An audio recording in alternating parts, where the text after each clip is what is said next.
Боголюбиви отци, драги деца, драги родители, драги гости, обични в Господа братя и сестри, в предпразничните дни на големия Господски празник Рождество Христово, цялата земя се подготвя да изживее радостта на празника. Виждаме украсените улици и площади, виждаме украсените витрини с намаление на стоките, виждаме украсените телевизионни студия с гирлянди, играчки, слушаме празнични програми, песни за празника. Мнозина от вас очакват, особено малките, да получат подаръци, подготвят се за тази радост. Но в същото време, като православни християни, ние знаем, че радостта на Рождество Христово не е външна. Каквито и подаръци да получим, те ще увейтеят, ще се загубят. Каквито и песнички да чуем, ежедневието ще ги похаби. Колкото и блясък да има по улиците, ако в сърцето я няма радостта, нищо не ни ползва този блясък. А каква е радостта на празника? Радостта на празника е тази, че Господ Исус Христос почете нас, човеците, с това, че стана като един от нас. И в Негово лице вече всички човеци имаме възможност да придобиваме непоклатим мир, такъв какъвто светът не може да даде и какъвто с никакви средства в това размирно време, но не само сега и по всяко време, по никакъв начин не може да получи такъв мир. Имаме възможност да придобиваме любов, каквато с никакви външни средства или условия може да дойде в сърцата ни. Имаме възможност да се приобщаваме и да живеем такъв живот, който светът няма. И именно защото ги нямаше от човеците след грехопадението. Затова и Господ Исус Христос дойде, за да ни обогати с пълнотата на божествените дарове, каквито Той има по природа. И ние, човеците, често гледаме се в огледалото, как ще се срещем, каква прическа ще направим, какви дрехи ще облечем, измерваме се кой колко пари има, колко къщи, какви придобивки е успял да придобие за себе си. Но Господ не гледа така на човека. Той гледа, имаме ли това, което Той ни е донесъл? Имаме ли вярата? Имаме ли крутостта и смирението? Имаме ли послушанието? Имаме ли любовта? Имаме ли милосърдието? Имаме ли великото търпение, което устоява на всякакви житейски бури? И ако ги нямаме, колкото и да сме външно богати, колкото да се опитваме да се разсеем с този външен блясък, душата винаги ще остава пуста. Но пак ще кажем, като православни християни, ние не се задоволяваме с външния блясък и с тези външни придобивки.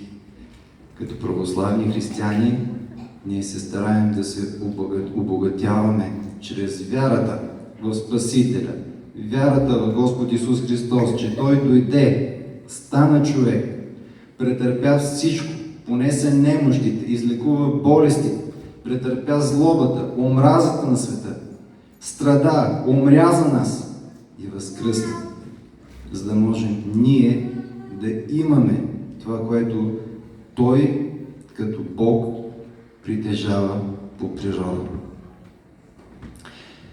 Сърдечно благодарим на всички деца, всички участници в този рождественски концерт, от семинарският хор, от децата от неделните училища при редица софийски храмове и училищата, където се учи предметът религия и православие.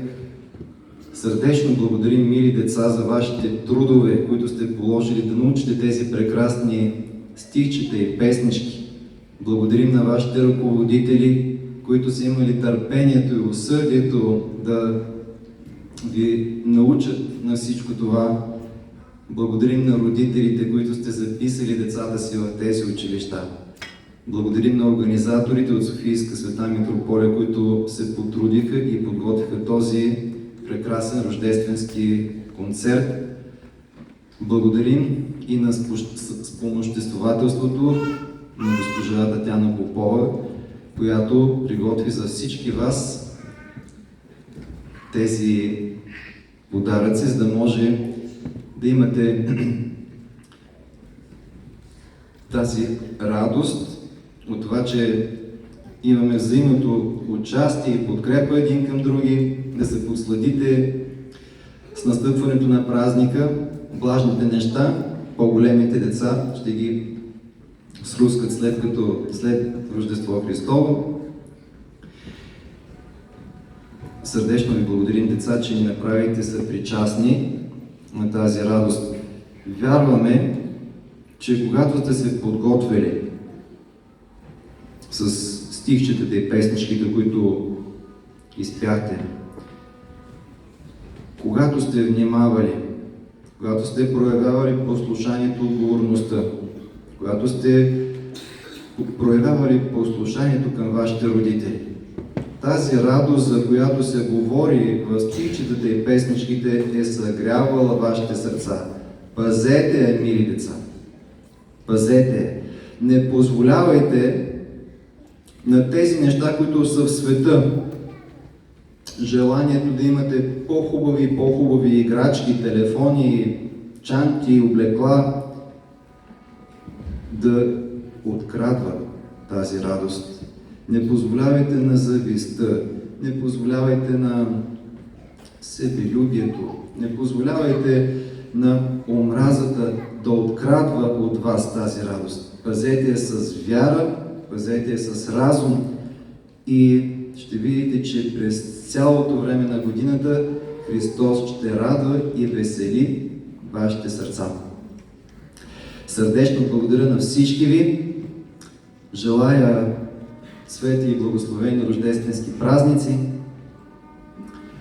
и всичко това, което е навън, което смущава света. Света не е преставал да се смущава от грехопадението насам, но да останат извън умовете и сърцата ни. Ние живеем в това време, но да посветим празника, да посветим на празника вниманието си, да посветим на това, което Господ ни е донесъл себе си, за да можем с Неговата помощ да преодолеем и да надживеем всичко това, което се опитва да ни смущава и да ни открадва и вярата, и радостта, която дава Господ Исус Христос.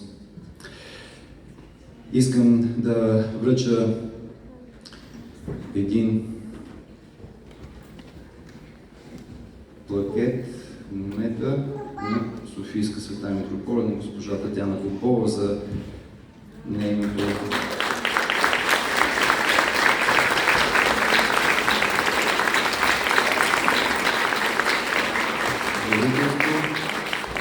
Вие сте подпомагали по много различни начини, в различни храмове, в епархията и не само в епархията, самата украсата на Света Софийска митрополия, тези прекрасни стенописи. Всяка година подготвяте радости за децата и за тук, и за по други поводи, когато съпътстват тези празници. Сърдечно ви благодарим. Господ да ви укрепява, да ви помага, да ви утвърждава в тази добродетел на благотворителността и да ви дарува изобилно всяка щедро, защото сам Господ казва, няма човек,